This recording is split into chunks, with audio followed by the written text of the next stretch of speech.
Hello everyone, आप सबका स्वागत है मेरे यूट्यूब चैनल इलार नाटिया में। आज का जो हमारा क्लास है Turner second year theory MCQ module wise हम जो क्लास ले रहे हैं। इसके पहले की क्लास में हमने जो हमारा फॉर्म टर्निंग का मॉड्यूल था उसमें हम 30 क्वेश्चन सॉल्व करके दिए, तो उसमें और क्वेश्चन बाकी रह गए, तो उसी को हम कंटिन्यू कर रहे हैं। जो हमारा मॉड्यूल है फॉर्म टर्निंग का मॉड्यूल, हम आपको मॉड्यूल वाइज क्वेश्चन सॉल्व करके दे रहे हैं, फर्स्ट ईयर के भी और सेकंड ईयर की। तो हमारा ये क्लास सेकंड ईयर का है, Turner second year theory MCQ का। हम कंटिन्यू करते हैं 30 क्वेश्चन जो पहले सॉल्व करके दिए थे उससे कंटिन्यू कर रहे हैं। 31 क्वेश्चन जो है हमारा, what is the recommended cutting speed for aluminium using high speed steel tool. अगर हमें एल्यूमिनियम की टर्निंग करना है हाई स्पीड स्टील टूल की सहायता से, तो उसमें उस समय कटिंग स्पीड कितना रखा जाता है, यही क्वेश्चन में पूछा है। तो इसके लिए पहला ऑप्शन है 70 मीटर पर मिनट, 70 से 100 मीटर पर मिनट। दूसरा ऑप्शन 50 से 80 मीटर पर मिनट। तीसरा ऑप्शन है 35 से 50 पर मिनट। और चौथा ऑप्शन है 25 मीटर से 40 मीटर पर मिनट तक। तो जैसे क्वेश्चन ने पूछा था कि high speed steel cutting tool के सहायता से अगर हमें एल्यूमिनियम की टर्निंग करना है तो उस समय कटिंग स्पीड कितना रखा जाता है, तो इसका आंसर है ऑप्शन नंबर ये 70 से 100 मीटर पर मिनट तक इसकी कटिंग स्पीड होना चाहिए। Next question, how much percentage of cutting speed could be increase by using super high speed steel tool. Super high speed steel tool का उपयोग करके अगर कटिंग स्पीड कितने प्रतिशत बढ़ाई जा सकती है, यही क्वेश्चन में पूछा है। इसके लिए पहला ऑप्शन है 5 से 10%, दूसरा 10 से 15%, तीसरा ऑप्शन है 15 से 20% और चौथा ऑप्शन है 20 से 25%।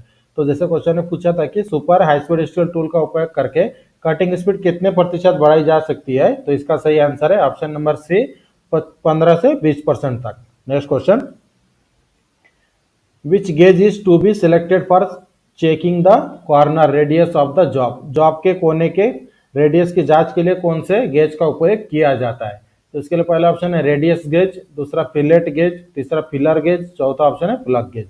तो जैसे क्वेश्चन में पूछा था कि जॉब के कॉर्नर के रेडियस की जांच के लिए कौन से गेज का उपयोग किया जाता है, तो इसका सही आंसर ऑप्शन नंबर है रेडियस गेज।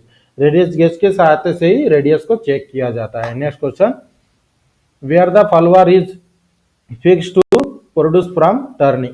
जैसे क्वेश्चन में क्या पूछा गया है कि फॉलोअर स्टडी रेस्ट जो होता है उसे कौन से जगह पर फिक्स किया जाता है प्रोडक्शन टर्निंग टाइम के समय। तो इसके लिए पहला ऑप्शन टूल पोस्ट पर, दूसरा टॉप स्लाइड पर, तीसरा सैडल के साथ या फिर चौथा टेलेस्टॉक के साथ। तो जो क्वेश्चन में पूछा था कि टर्निंग करते समय अगर हमें फॉलोअर स्टडी रेस्ट हमें यूज करना है तो उस समय फॉलोअर स्टडी रेस्ट को कहाँ लगाया जाता है, तो इसके लिए सही आंसर है ऑप्शन नंबर सी, सैडल के साथ फॉलोअर स्टडी रेस्ट को फिट किया जाता है। Next question, which gauge is use to check the radius form at the step of the component के स्टेप पर बने रेडियस की जांच करने के लिए कौन से गेज का उपयोग किया जाता है। तो इसी के तरह इसके पहले के एक क्वेश्चन भी पूछा गया था। तो इसका पहला ऑप्शन है फिलेट गेज, दूसरा रेडियस गेज, तीसरा फिलर गेज और चौथा ऑप्शन है प्लग गेज। तो जो क्वेश्चन में पूछा था कि कंपोनेंट के स्टेप पर बने रेडियस की जांच के लिए कौन से गेज का उपयोग किया जाता है, तो इसका सही आंसर है option number B, radius gauge. क्योंकि रेडियस है तो रेडियस गेज के सहायता से ही रेडियस को चेक किया जाता है। Next question, what is the term the distance move by the tool along the work for each revolution. जैसे क्वेश्चन में पूछा क्या कहा गया है कि हर एक चक्कर में जो डिस्टेंस तय करता है उसे क्या कहा जाता है। कटिंग टूल जो दूरी तय करता है हर एक रेवोल्यूशन में, मतलब हर एक चक्कर में, तो उसे क्या कहते हैं। तो इसके पहला ऑप्शन है स्पीड, दूसरा फीड, तीसरा कटिंग स्पीड और चौथा ऑप्शन है डेप्थ। तो जैसे क्वेश्चन ने पूछा था कि हर एक रेवोल्यूशन के साथ साथ जो कटिंग टूल डिस्टेंस तय करती है, मतलब दूरी तय करती है, उसे क्या कहते हैं, तो इसका सही आंसर है option number B, feed. Feed ही तय करता है, मतलब कटिंग स्पीड क्या होता है, जो रोटेशन कितने बार घूमता है ये होता है कटिंग स्पीड, लेकिन जो गति वो जितने दूर डिस्टेंस तय करता है हर एक रेवोल्यूशन के साथ, मतलब उसे कहा जाता है feed. Next question, what is the turning operation. तो आपको डायग्राम में एक ऑपरेशन का डायग्राम दिखाया गया है इमेज पर। तो ये ऑपरेशन कौन से टाइप का है ये हमें पहचानना है। तो इसके लिए पहला ऑप्शन है कॉनिकल टर्निंग, दूसरा सिलेंड्रिकल टर्निंग, तीसरा फॉर्म टर्निंग और चौथा ऑप्शन है थ्रेड कटिंग। तो जैसे क्वेश्चन ने पूछा था कि दिखाए गए इमेज में ये ऑपरेशन कौन सा है, तो इसका सही आंसर है option number C, form turning. Form turning किसे कहते हैं, टूल का आकार जो होता है उसी आकार का अगर जॉब बनता है तो उसे फॉर्म टर्निंग कहते हैं। तो ये हमारा ऑप्शन है, यहाँ पर देख सकते हैं कटिंग टूल का आकार कितना हाफ राउंड है और जॉब का आकार भी हाफ राउंड, मतलब हाफ राउंड दोनों तरफ से हाफ राउंड मतलब राउंड हो जाता है। तो इसे कहा जाता है form turning. Next question, what is the possible surface that can be produced by form turning? Form turning द्वारा उत्पन्न किए जा सकने वाले संभावित सतह क्या होते हैं, जो क्वेश्चन में पूछा है। तो इसके लिए पहला ऑप्शन है to generating concave and convex profile, मतलब अवतल और उत्तल प्रोफाइल उत्पन्न करने के लिए। दूसरा ऑप्शन है टू जनरेटिंग सिलेंड्रिकल सरफेस, मतलब बेलनाकार सतह उत्पन्न करने के लिए। तीसरा ऑप्शन है टू जनरेट कोनिकल सरफेस, मतलब कोनिकल सरफेस उत्पन्न करने के लिए। या फिर चौथा ऑप्शन है टू जनरेट फ्लैट सरफेस, मतलब फ्लैट सरफेस बनाने के लिए। तो जैसे क्वेश्चन में पूछा गया था कि फॉर्म टर्निंग द्वारा उत्पन्न किए जा सकने वाले संभावित सतह क्या होते हैं, तो इसका सही आंसर है option number A, to generating concave and convexing profile, मतलब अवतल और उत्तल प्रोफाइल जनरेट किया जा सकता है फॉर्म टर्निंग के सहायता से। Next question, what is the name of the instrument use to check the form of profile? तो आपको एक जॉब दिखाई दे रहा है, मशीन के ऊपर लगा हुआ है, और ये जॉब का आकार मतलब ये शेप चेक किया जा रहा है। तो ये जो इंस्ट्रूमेंट यूज किया गया है इसका नाम क्या है, यही क्वेश्चन में पूछा है। तो इसके लिए पहला ऑप्शन है फिलर गेज, दूसरा टेम्पलेट, तीसरा रेडियस गेज और चौथा ऑप्शन है फिलेट गेज। तो जैसे क्वेश्चन में पूछा था कि दिखाया गया जो जॉब है, जॉब के ऊपर जो प्रोफाइल चेक किया जा रहा है, इस इंस्ट्रूमेंट का नाम क्या है? तो इसका सही आंसर है ऑप्शन नंबर बी, टेम्पलेट। जो टेम्पलेट क्या होता है कि जैसे हमें कोई जॉब बनाना है तो उसी के आकार का पहले से टेम्पलेट बना होता है। जैसे जनरली हम टाई कहते हैं तो उसी को टेक्निकली टेम्पलेट कहते हैं। तो उसी के सहायता से जॉब को डायरेक्टली चेक करते हैं कि उसी आकार में बना है या नहीं।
किया जाना हो, तो इसके लिए पहला ऑप्शन है प्लेट जिग, दूसरा पोस्ट जिग, तीसरा टेबल जिग और चौथा ऑप्शन है ट्रोनियन जिग। तो जैसे क्वेश्चन में क्या पूछा था कि ऐसे किस प्रकार के जिग का उपयोग किया जाता है जिसमें हमें कई दिशा में ड्रिल किया जाना होता है। तो इसका सही आंसर है option number D. Which is the device that can hold locate and guide the tool. वह कौन सा उपकरण है जो उपकरण कटिंग टूल को पकड़ता है, कटिंग टूल को लोकेट करता है और कटिंग टूल को गाइड भी करता है। तो इसके लिए पहला ऑप्शन है जिग, दूसरा फिक्चर, तीसरा चक और चौथा ऑप्शन है कॉलेट चक। तो जैसे क्वेश्चन में पूछा था कि वह कौन सा डिवाइस है जिसके सहायता से हम जॉब को होल्ड भी कर सकते हैं, मतलब पकड़ भी सकते हैं, लोकेट भी कर सकते हैं कटिंग टूल को और गाइड भी करता है, तो वह टूल का नाम क्या है? तो इसका आंसर है option number A jig. Jig के सहायता से हम जॉब को पकड़ते हैं, कटिंग टूल को गाइड भी करता है और लोकेट भी करता है जॉब को। Next question, what is the advantage of jig? Jig का फायदा क्या है जो क्वेश्चन में पूछा है? तो इसके लिए पहला option it hold the job, मतलब यह जॉब को पकड़ता है। दूसरा option hold and locate the job, मतलब जॉब को पकड़ता है और लोकेट भी करता है। या फिर तीसरा ऑप्शन है hold locate and guide the tool, मतलब होल्ड भी करता है, लोकेट भी करता है और कटिंग टूल को गाइड भी करता है। या फिर चौथा ऑप्शन है इसकी लागत बहुत ज्यादा होती है। तो जैसे क्वेश्चन में पूछा था कि व्हाट इज द एडवांटेज, मतलब जिग का फायदा क्या है, तो इसका आंसर है option number C hold locate and guide the tool, मतलब जॉब को पकड़ता है, कटिंग टूल को लोकेट करता है और गाइड भी करता है। Next question, what is the special benefit of using a fixture? Fixture का उपयोग करने का विशेष लाभ क्या है? तो इसके लिए पहला option slower rate of production, मतलब उत्पादन की रेट कम हो जाती है। दूसरा स्किल वर्कर रिक्वायर्ड, मतलब इसमें बहुत ज्यादा कुशल कामगार की आवश्यकता होती है। तीसरा ऑप्शन है फास्टर रेट ऑफ प्रोडक्शन, मतलब उत्पादन की रेट बढ़ जाती है। चौथा ऑप्शन है suitable for small batch production, मतलब छोटे बैच उत्पादन के लिए उपयुक्त होते हैं। तो जैसे क्वेश्चन में क्या पूछा था कि पिक्चर का उपयोग करने का विशेष लाभ क्या है, तो इसका आंसर है option number C faster rate of production, मतलब प्रोडक्शन हम जल्दी तैयार कर सकते हैं, मतलब प्रोडक्शन तैयार करने की गति बढ़ जाती है। Next question, which gauge is use to position the centre before cutting in milling fixture? कौन सा गेज मिलिंग पिक्चर में काटने से पहले कटर को स्थिति में लाने के लिए उपयोग किया जाता है? मतलब मान लीजिए मिलिंग मशीन में हम अगर हमें कोई कटिंग करना है तो उस समय जब हम मिल कटर को लगाते हैं तो कटर को सेट करने के लिए कौन से गेज का उपयोग किया जाता है? इसके लिए फिलर गेज, दूसरा रेडियस गेज, तीसरा फिलेट गेज, चौथा ऑप्शन है screw pitch gauge.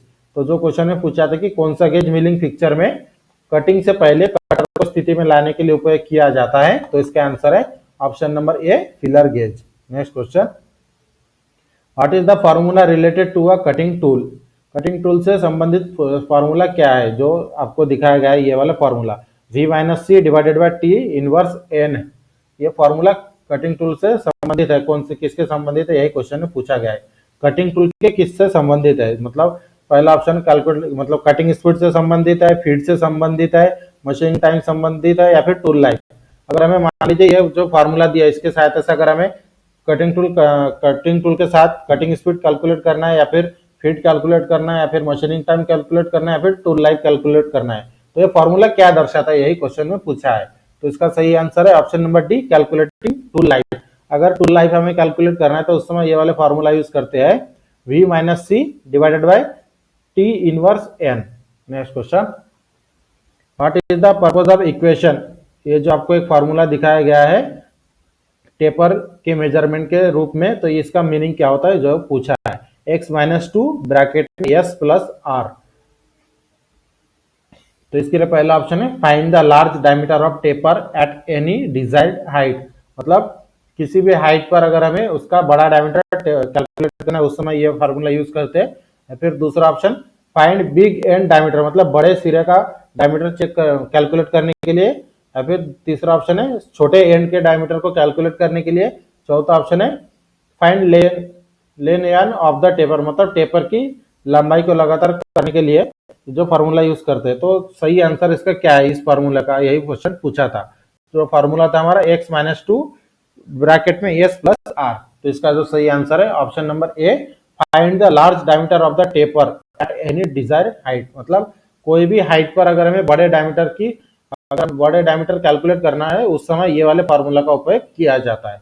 Next question, what is the use of equation y minus two bracket में s plus r in taper measurement? Taper measurement के संबंध में ये जो फार्मूला दिया है इस फार्मूला का मीनिंग क्या होता है? y माइनस टू ब्रैकेट में s प्लस आर। तो इसके लिए पहला ऑप्शन है to find small end diameter, मतलब छोटे सिरे का डायमीटर पता करने के लिए।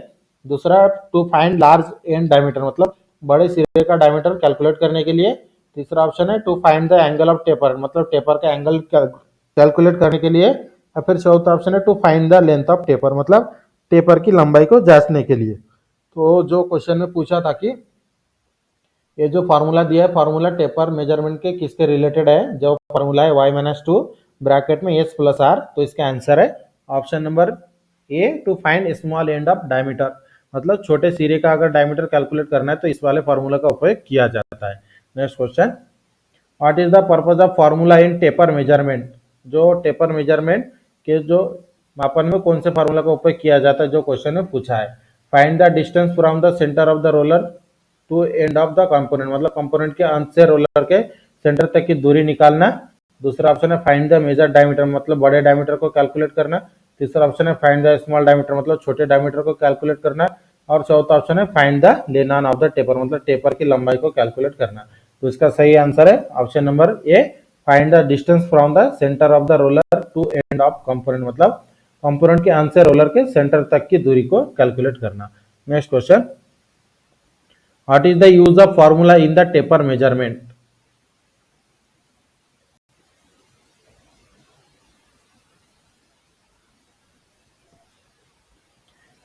इसके पहले के क्वेश्चन में हम जो फार्मूला पूछा गया था, फार्मूला हमने ऐड नहीं किया इसलिए उसे स्किप कर दिया। कोई बात नहीं, हम अगर आपको पीडीएफ चाहिए तो हम पीडीएफ में दे देंगे वो क्वेश्चन का फार्मूला के साथ। जो हमारा 54 नंबर का क्वेश्चन है, calculate the RPM of spindle if cutting speed v is 120 metre per minute and the diameter d of the job is 50 millimetre. तो हमें क्या करना है, आरपीएम हमें कैलकुलेट करना है, कैलकुलेट द आरपीएम, जिसके लिए हमारे पास क्या दिया है, मतलब कटिंग स्पीड दिया है 120 मीटर पर मिनट और जॉब का डायमीटर दिया है 50 मिलीमीटर। तो सबसे पहले हम ऑप्शन देख लेते हैं, उसके बाद आपको फार्मूला के सहायता से किस तरह से कैलकुलेट करते हैं हम बताते हैं। तो पहला ऑप्शन है 500 आरपीएम, दूसरा ऑप्शन है 764 आरपीएम, तीसरा ऑप्शन है 856 आरपीएम और चौथा ऑप्शन है 975 आरपीएम। अगर हमें आरपीएम कैलकुलेट करना है, जैसे क्वेश्चन ने पूछा है, तो आरपीएम कैलकुलेट करने का फॉर्मूला आता है RPM is equal to v into 1000 divided by pi into D. RPM calculate करने का फॉर्मूला है, तो इस फार्मूला का यूज करके आपको कैलकुलेट करना होता है। और इसका कैलकुलेट करने पर जो एंगल जो इसका आरपीएम आता है option number B 764 RPM. Next question, calculate the spindle speed to turn a 40 millimeter diameter MS rod using a cemented carbide tool if cutting speed is 92 metre per minute. तो हमें calculate क्या करना है, spindle speed मतलब होता है RPM. इसके पहले के क्वेश्चन में जो पूछा था वही इसी क्वेश्चन में पूछा है, लेकिन इसमें स्पिंडल स्पीड और इसके पहले क्वेश्चन में आरपीएम पूछा था, सिर्फ इसमें कंफ्यूजन किया है। तो अगर हमें कैलकुलेट करना है आरपीएम, जिसमें जॉब का डायमीटर दिया है 40 मिलीमीटर और cutting speed 92 metre per minute है, तो सेम फॉर्मूला आपको यूज करना है, cut RPM is equal to v into 1000 divided by pi into D. तो इसका जो ऑप्शन है, पहला ऑप्शन है 508 मतलब 508 आरपीएम, दूसरा ऑप्शन है 685 आरपीएम, तीसरा ऑप्शन है 731 आरपीएम और चौथा ऑप्शन है 950 RPM.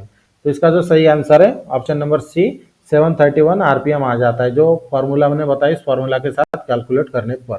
Next question, calculate the turning time if diameter of job is 40 millimeter, length of job 100 millimeter और एक ही कट में कंप्लीट करना। फीड रेट दिया 0.02 mm पर रेवोल्यूशन और आरपीएम 220 मिलीमीटर। अगर आपको जो क्वेश्चन में पूछा गया मशीनिंग टाइम कैलकुलेट करना है, तो मशीनिंग टाइम कैलकुलेट करते समय जो फार्मूला यूज करते हैं, फार्मूला है machining time is equal to length of job into number of cut divided by feed into RPM. इस फार्मूला का उपयोग किया जाता है। तो जो ऑप्शन दिया है इसके लिए 2.27 मिनट, दूसरा ऑप्शन 2.50 मिनट, तीसरा ऑप्शन है 3 मिनट, चौथा ऑप्शन है 498 मिनट। तो जैसे क्वेश्चन में पूछा था कि हमें मशीनिंग टाइम कैलकुलेट करना है, तो जैसे हमने फार्मूला बताया उस फार्मूला के सहायता से कैलकुलेट करने पर इसका आंसर आता है ऑप्शन नंबर ए 2.27 मिनट, मतलब 2 मिनट 27 सेकंड आता है। तो इसका जो फार्मूला और एक बार बता देते, machining time is equal to length of job into number of cut divided by feed into RPM. Next question, calculate the length of metal passing by cutting tool in one revolution if the diameter of work is 75 millimetre and cutting speed is 120 metre per minute. Calculate हमें क्या करना है, length of metal passing by cutting tool. मतलब यदि job का diameter 75 millimetre है और cutting speed 120 metre per minute है, तो एक चक्कर में कटिंग टूल के द्वारा गुजर रहे धातु की लंबाई की गणना कीजिए। यही क्वेश्चन में पूछा है। तो इसके लिए पहला ऑप्शन है 235.5 मिलीमीटर, दूसरा 295.7 मिलीमीटर, तीसरा ऑप्शन 365.3 मिलीमीटर और चौथा ऑप्शन है 480.7 मिलीमीटर। तो इसका जो सही आंसर आ जाता है option number A 235.5 millimetre. Next question, find out the RPM of spindle for a 50 mm बार। जो आपका डायमीटर दिया है 50 मिलीमीटर और कटिंग स्पीड 25 मिलीमीटर। हमें कैलकुलेट क्या करना है, आरपीएम। तो मैंने इसके पहले भी 2 बार आपको आरपीएम कैलकुलेट करने का फॉर्मूला बताया है, तो उस फॉर्मूला के सहायता से आपको कैलकुलेट करना है। तो इसका पहला ऑप्शन है 100 आरपीएम, दूसरा 159 आरपीएम, तीसरा ऑप्शन है 168 आरपीएम और चौथा ऑप्शन है 250 आरपीएम। तो जो फॉर्मूला मैंने बताया था कि RPM is equal to v into 1000 divided by, मतलब v मतलब cutting speed into 1000 divided by pi into D. तो इसके सहायता से जब हम कैलकुलेट करते हैं इसका आंसर आता है 159 RPM, option number B. Next question, which types of jig locate the piece part from its face. किस प्रकार का जिग किसी पीस को उसके फेस से लोकेट करता है। तो इसके लिए पहला ऑप्शन फ्लैट जिग, दूसरा पोस्ट जिग, तीसरा टेबल जिग और चौथा ऑप्शन है सॉलिड जिग। तो जो क्वेश्चन में पूछा था कि किस प्रकार के जिग किसी पीस को उसके फेस से लोकेट करता है, तो इसका आंसर है option number C table jig. Next question, what defect may occur during grinding a form tool cutting edge. Form tool cutting edge को ग्राइंडिंग करते समय कौन सी विकृति हो सकती है, जो क्वेश्चन में पूछा है। इसके लिए पहला ऑप्शन है फॉर्म टूल गेटिंग ब्रोकन, मतलब फॉर्म टूल टूट सकता है। दूसरा shape of the form gets altered, मतलब फॉर्म का आकार बदल सकता है। तीसरा क्लियरेंस एंगल चेंज, मतलब क्लियरेंस एंगल बदल सकता है। या फिर चौथा thickness of the tool reduce, मतलब जो आपके थिकनेस, जो कटिंग टूल का थिकनेस है वो कम हो सकता है। तो जो क्वेश्चन ने पूछा था कि फॉर्म टूल का कटिंग एज को ग्राइंडिंग करते समय कौन सी विकृति हो सकती है, तो इसका सही आंसर है option number B shape of the form get altered, मतलब फॉर्म टूल का आकार बदल सकता है। Next question, what will happen to the tool life if the spindle is running higher speed. यदि स्पिंडल की गति उच्च गति पर चल रहा है तो टूल के जीवन को क्या प्रभाव पड़ेगा, यही क्वेश्चन में पूछा है। तो इसके लिए पहला ऑप्शन कम हो जाएगा टूल लाइफ, दूसरा टूल लाइफ बढ़ जाएगा, तीसरा ऑप्शन है टूल लाइफ मीडियम रहेगा, फिर चौथा ऑप्शन है बहुत ज्यादा टूल लाइफ कम हो जाएगा। तो जैसे क्वेश्चन में पूछा था कि अगर स्पिंडल की स्पीड बहुत ज्यादा हाई रहे तो उस समय कटिंग टूल की लाइफ पर क्या इफेक्ट पड़ता है, तो इसका सही आंसर है ऑप्शन नंबर ए टूल की लाइफ कम हो जाती है। Next question, what is the effect if the cutting speed is more than the recommended. मतलब यदि जो स्टैंडर्ड कटिंग स्पीड मटेरियल के हिसाब से दिया गया है उससे ज्यादा अगर कटिंग स्पीड हम रखते हैं तो उस समय क्या इफेक्ट पड़ेगा, वही क्वेश्चन में पूछा है। तो इसके लिए पहला ऑप्शन है रेड्यूस द टूल लाइफ, मतलब की जीवन कम हो जाती है। दूसरा बेटर फिनिश, मतलब अच्छी फिनिश आती है। तीसरा एक्यूरेट डायमेंशन, मतलब एकदम एक्यूरेट डायमेंशन आता है। फिर चौथा ऑप्शन है नॉर्मल टूल लाइफ, मतलब सामान्य टूल लाइफ होता है। तो जो क्वेश्चन में पूछा था कि what is the effect if the cutting speed is more than the recommended, अगर जो मटेरियल है मटेरियल के हिसाब से अगर कटिंग स्पीड जो स्टैंडर्ड है उससे ज्यादा रखते हैं तो उस समय क्या इफेक्ट होता है, यही क्वेश्चन में पूछा था। तो इसका आंसर है option number A reduce the tool life. इस तरह से आज का जो हमारा क्लास था Turner second year theory MCQ module wise हम जो क्वेश्चन सॉल्व करके दे रहे थे, जो हमारा मॉड्यूल था फॉर्म टर्निंग का जो हमारा सेकंड वीडियो है, क्योंकि इसमें ज्यादा क्वेश्चन थे, तो फॉर्म टर्निंग हमारा मॉड्यूल यहाँ पर कंप्लीट हो जाता है। और जैसे भी हम जितने और जो भी हम क्वेश्चन सॉल्व करके दे रहे इसका अगर आपको पीडीएफ चाहिए तो हमारे व्हाट्सएप ग्रुप को ज्वाइन करके मैसेज कर सकते हैं, हम पीडीएफ प्रोवाइड करेंगे और व्हाट्सएप ग्रुप का लिंक डिस्क्रिप्शन में दिया गया है। और इसी तरह के रेगुलर क्लास के लिए हमारे चैनल को सब्सक्राइब करके बेल आइकन को दबाएं ताकि हमारे वीडियो की नोटिफिकेशन आपको टाइम पर मिलते रहे। और वीडियो अच्छी लगे तो हमारे चैनल को सब्सक्राइब शेयर और लाइक करना ना भूलें। मिलते हैं एक अगले इंपॉर्टेंट क्लास के साथ।